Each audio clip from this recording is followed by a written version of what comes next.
everything related to the fiscal cliff is important. It's interesting, but the question is, what are we going to do about it?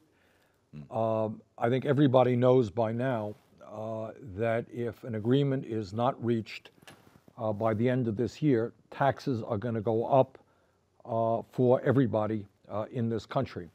And I think given the fact that so many people in the middle class and the working class are hurting, that is a bad idea. And I think the overwhelming majority of members in the House and Senate understand that. So I think the first thing that we've got to do is make sure that taxes do not go up on the bottom 98% of the American people. The problem that we have, and we passed that legislation in the Senate, that's what we did. In the House now, you really have what looks to me a chaotic situation where you have a significant group of Tea Party extreme right-wingers who do not want to do what the American people have been very clear that they should do, and that is to ask the wealthiest people in this country to start paying their fair share of taxes.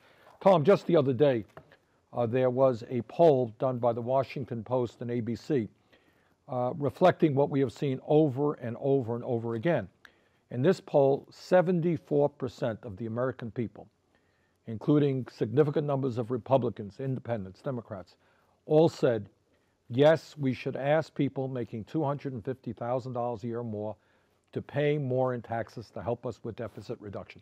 American people are overwhelmingly supportive of that, and yet you have right-wing extremists in the House who do not want to see that happen.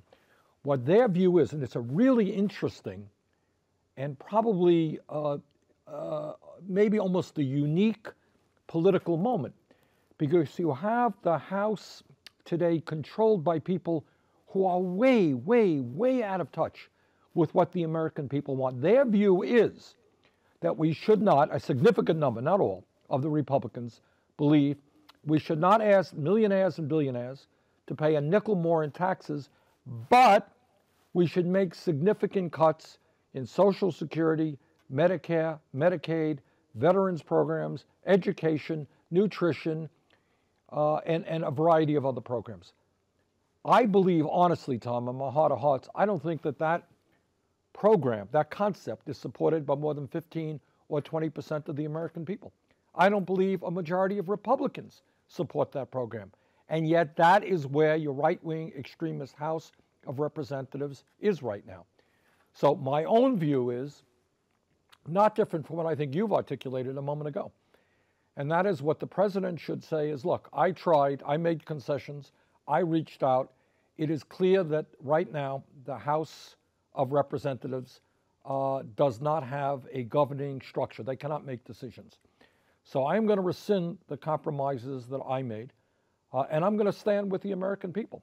And that is, we are not going to go forward with the so-called chain CPI, which would make significant cuts in Social Security and in veterans programs, and raise taxes, by the way, for a lot of low-income working families. Tom, I had a press conference. I am the incoming chairman of the Veterans Committee.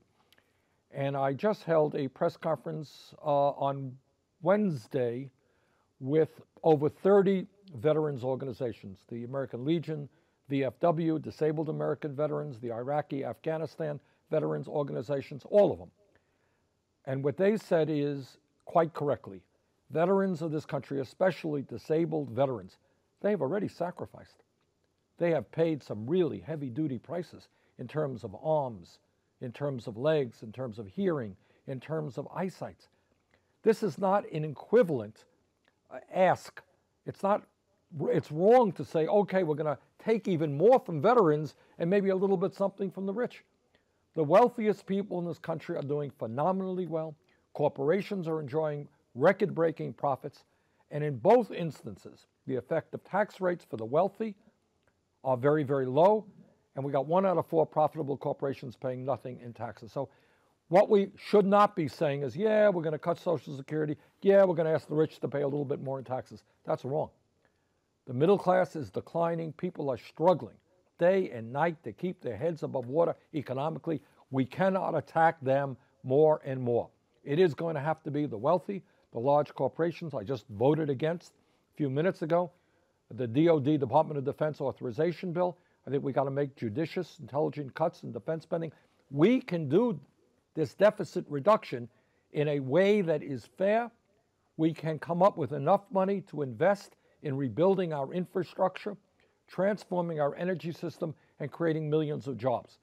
So that's the task: create jobs, do deficit reduction in a way that is fair. And I think it is wrong to compromise and succumb to bullyism in the House. People who say, hey, you're going to have to do it our way. Or no, we don't care what the American people believe.